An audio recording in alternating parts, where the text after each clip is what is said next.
Namo tassa bhagavato arahato samma sambuddhassa.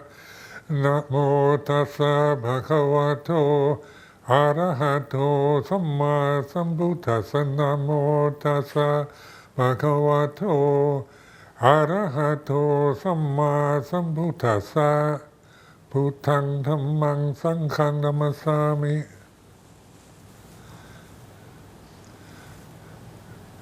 So at this time I have this opportunity to reflect on this celebration of Luang Por Chah's 100th anniversary. The celebration taking place in Kuala Lumpur. And I wished I could be there in person, but it isn't working out suitable for me to attend. So I'm making this video in order to express my gratitude, supreme gratitude to the memory of Ajahn Chah, Tanjau Kun Potiyan Thera,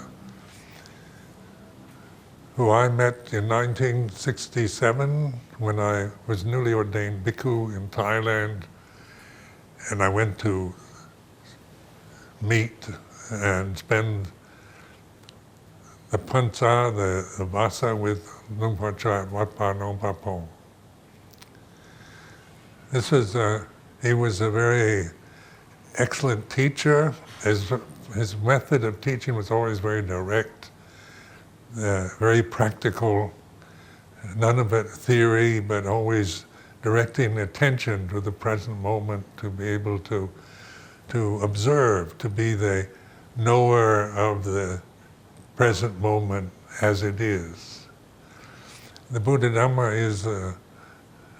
is a direct teaching. It's not dogmatic, it's not about belief, holding to beliefs, but it's directive in terms of looking, as we say, inward, instead of seeking truth and ultimate reality in some outward experience.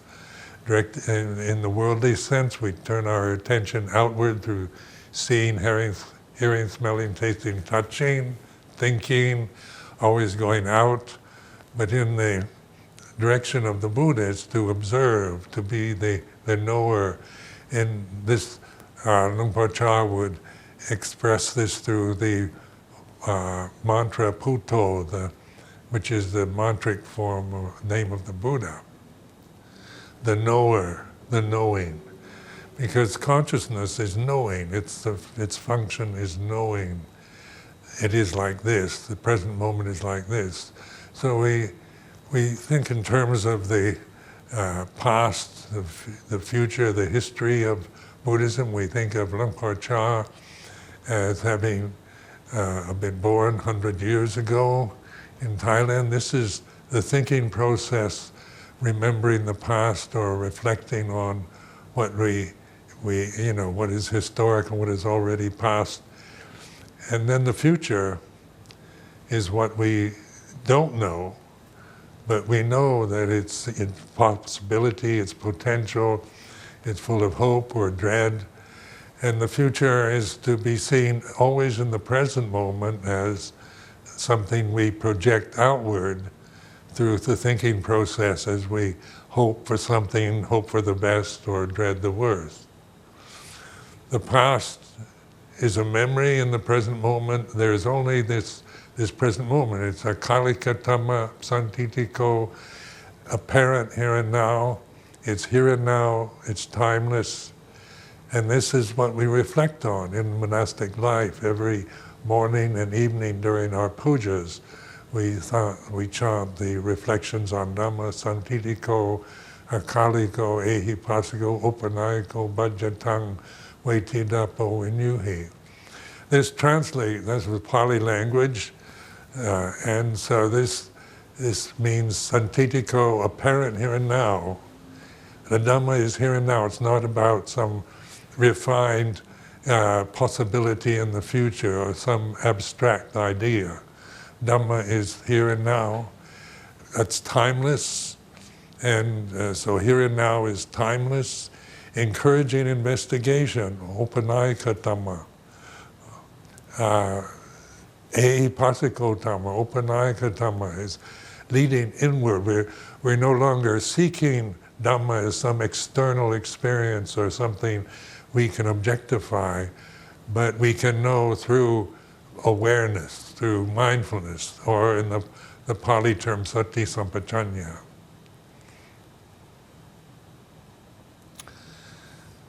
So this teaching of the Buddha is an ancient teaching dating back 2,561 years ago in India, so it's not like modern discovery.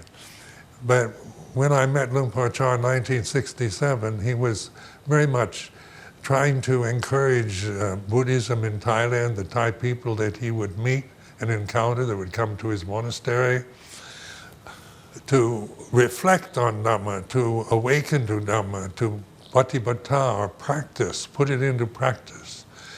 So the teaching of the Buddha after his enlightenment was the Patoma the original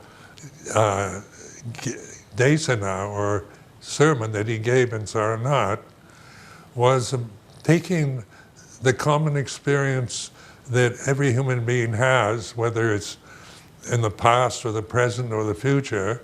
What is it that we as human beings share that's common to every single one of us, male or female, rich or poor, whether we're Asian or European or whatever, is just what the Buddha called the first noble truth, the suffering, human suffering.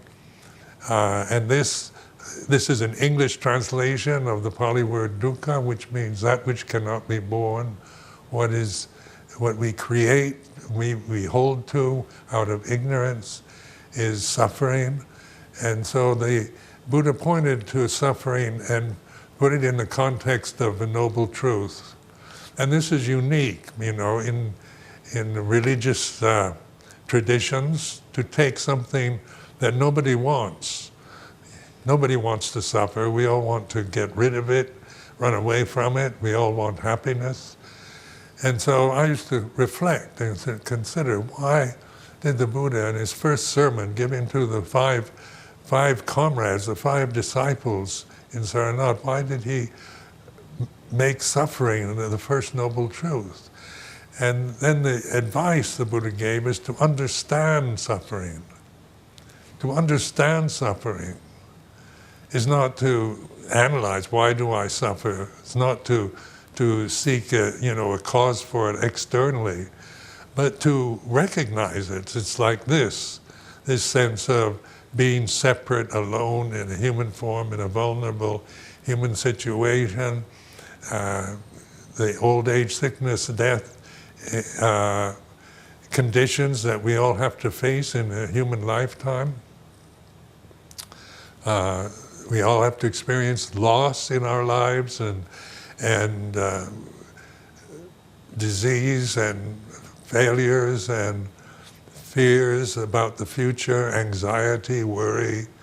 These are the ghosts, the kind of cold worms that stir our guts at times to create, even in the best of conditions, when everything is going right, a sense of anxiety, worry, if not even more extreme forms of suffering, such as greed and anger, rage, jealousy, and fear.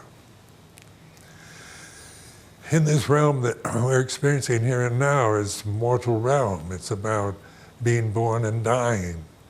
And so the forms that we identify with, the human bodies that we have, that we attach to and regard in personal terms, with personal pronouns, with personal adjectives, these human bodies then are to be reflected upon. And what can reflect upon a human body? Can one's own body reflect on itself? Can it observe itself? Or is there this puto, this knowing in the present, the human form, the body that's sitting here in this chair is like this? It's knowing the way it is in the present moment. It knows, this knowing, the puto, knows the breath as it's happening. The inhalation is like this, the exhalation is like this. It knows the state of mind, the kind of emotional reality that we're experiencing in this present moment. Well, however you want to describe it, it is like this. There's this knowing, this conscious knowing in the present, and this is the Puto, knowing the way it is. And the way it is, the Buddha clearly defined in terms of the characteristics of all conditioned phenomena, is that everything that arises ceases, all conditions are impermanent. And this way of reflecting, this is a reflective ability that we share, ability to reflect on the realities of the present moment. They are the way they are. When we want something in the future, we don't like the way it is now. We want to have something better than what we're experiencing in the present moment. There's this knowing that I'm dissatisfied with the way it is, and that's knowing the way it is in the present moment.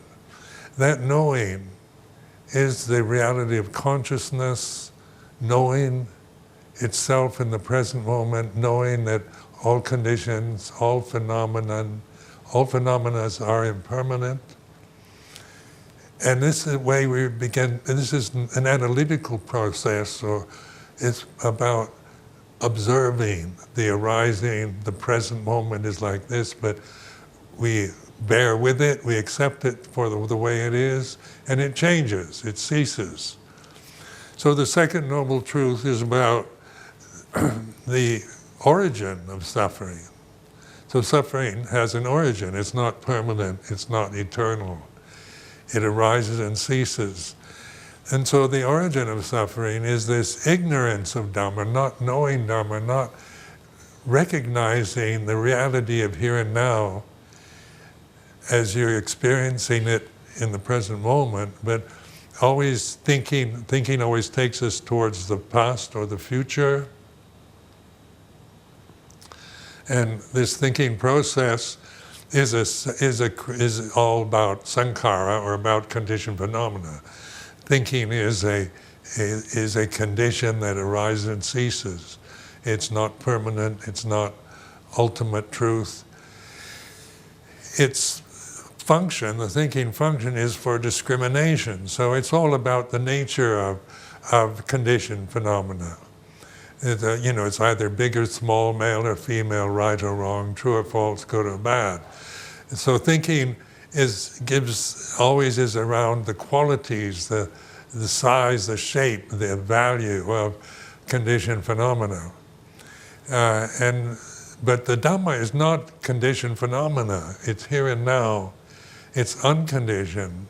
It's not dependent upon birth and death, arising and ceasing, or on conditions of the present moment. It's pure in itself. As we begin to investigate, reflect on the way it is, that the cause of suffering is this ignorance of Dhamma, and the way we tend to attach and align ourselves with conditioned phenomena out of this ignorance, out of this not understanding suffering.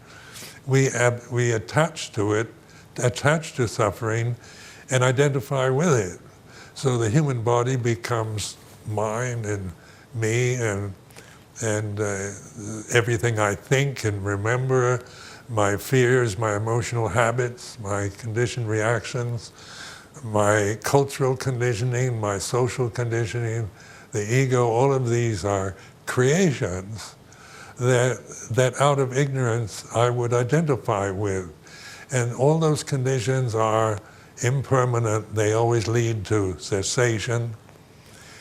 But when we develop this critical faculty and believe in it, then we're always trying to avoid suffering by seeking happiness. We're always looking for a way out of suffering, how to suppress it, how to deny it, blame it on something or somebody else. And therefore we don't see what we're doing. We're not aware of what we're actually happening in the present moment, because it becomes a habit. It's the way we react to suffering, by fleeing from it, by blaming it on others, by wanting to get rid of it, wanting to live in a state that we're permanently happy, but not understanding, not really accepting suffering as we're experiencing it in the present. So the second noble truth is to let go of conditioned phenomena. This letting go is like putting down, it's not destroying anything. It's not like you're suppressing, denying thoughts or feelings or what we see, hear, smell, taste, touch, or think. It's not a denial, it's a relaxation of this grasping, this holding, clinging to conditioned phenomena out of ignorance. So the second noble truth is to let go of the conditions. And so we begin to see that, with Puto, the Sati Sampajanya, or the mindfulness, intuitive awareness, aware of accepting the first noble truth, allowing it to exist, and to be aware of its absence, because suffering is impermanent. What arises ceases, and it certainly arises, and it certainly ceases. We begin to see that if we stop clinging and attaching and blinding ourselves through this ignorance, then we let go of the conditioned phenomena and we become aware of its absence. As we let go of this blind attachment, identity with conditions, what happens is the conditions cease, and what's left is unconditioned. This unconditioned then is the third noble truth, the truth of the cessation of suffering. Suffering ceases, and we're aware of the absence of suffering. We're seeing the absence of suffering not through any attachment to it on a personal identity level, but in just observing the silence, the relief, the sense of well-being that comes from letting go of conditioned phenomena, no longer identifying with it, but allowing conditioned phenomena to arise and cease, letting it go, and observing, recognizing the absence of suffering, which is the cessation of suffering. In Pali terms, it's called nirodha, which leads on to the fourth noble truth based on samadhi, right understanding or perfect understanding. Because the understanding that comes through this kind of intense reflective awareness on the way it is perfect understanding. It's not about imperfect understanding anymore. We actually know on a gut level non-suffering, non-desire, non-attachment, non-self. These are no longer abstract ideas that we think or hold to or analyze or try to figure out. It's a direct knowing of the reality of non-self, non-divisiveness, non-desire, non-suffering. And so this is based on perfect understanding, samadhi, and that develops the Eightfold Path. The Eightfolds are not 8 steps. It's not in tandem of one follows the other, but in the thinking process we have samma ditti, samma sangapo, samma vaja, samma gamanto, samma achivo, samma vayamo, samma sati, samma samadhi. Because thinking is like that. You can only think one thought at a time. So you have to think samma ditti before you think samma sangapo. But there are 8 folds rather than 8 steps. So what does that mean? This is an intuitive reality that we're awakening to. So during this time that I had very good fortune to be with Luang Por Chah, be close to Luang Por Chah for many years. And I found my relationship with him, I really felt incredible respect and gratitude towards Ajahn Chah, because he was not only just a very wise monk, but a very lovable person, someone that you know, who had a great charisma, great ability, great warmth, a lot of metta, and a lot of loving kindness and compassion. He was a joyful being. He could be equanimous, peaceful. And so to me, he represented, you know, the possibility for human development. In my life, when I met Luang Por Chah, I was at the age of 32, and you know, I'd never met anybody that impressed me so much, just on the more intuitive level, because it took me a while to get to understand the Thai language, but I had this more of an intuitive relationship, a sense of trust and respect that developed not from knowing all about him or, you know, analyzing him, but reflecting on the way he taught, the way he presented opportunities to me, to all the other monks, the nuns at Wat Pah Pong, the lay people. He was open to everyone who would take an interest. And his teaching of meditation was one that was practical, wasn't just, you know, too technical, too abstract, full of techniques and ideas that we had to use, but it was encouraging us to awaken to reality, to Dhamma, to observe. He'd say, know what you're thinking, know the state of mind you're in. And in that first year, before I could really understand or appreciate his formal talks, you know, I did his encouraging me to just observe the states of mind that I would be experiencing.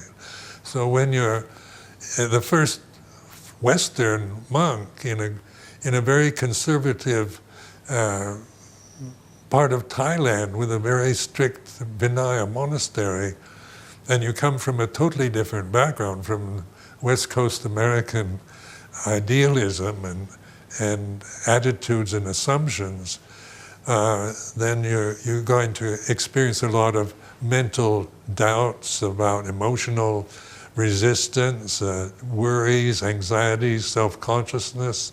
All kinds of mental states would arise during that first year. And Luang Por Chah would encourage me to observe them, to see them in terms of the arising, ceasing of conditions, rather than acting on them, believing in them, or trying to suppress feelings. And this I could do without a lot of explanation, without a lot of understanding of Thai language or Pali language, because I certainly had the opportunity during that first year to adjust to a totally different way of life, to monastic life, to life in Thailand, to different diet, different climate. Everything was different. So, you know, you're thrown into a situation that you feel very insecure and on a personal level, and oftentimes misunderstand, sometimes project all kinds of your own fears and feelings onto situations. But with Luang Por Chah's direction, his direct teaching was always one to observe that. So he wasn't trying to convert me or convince me. It wasn't about what I should think or how I should feel about Buddhist monasticism, about Vinaya, about Thailand, about him, about the Sangha. It was to observe the reactions I did have that come up in the present moment, to be patient, accepting them, to allow them to exist, to let go of them, to no longer cling to them or reject them. And in that process, then I began to have insight into the absence of suffering. So, on this occasion, I send my blessings and my good wishes to all who are attending, and hoping that my contribution will be one that will inspire and give and support faith and interest in the Buddhist teachings, and also for us to reflect on the katanyu, the gratitude we all feel to Luang Por Chah for presenting Buddhist teaching in such a clear and direct way at this time in our lives. So I wish you all the best. May you have much success, much happiness, good health, and long life.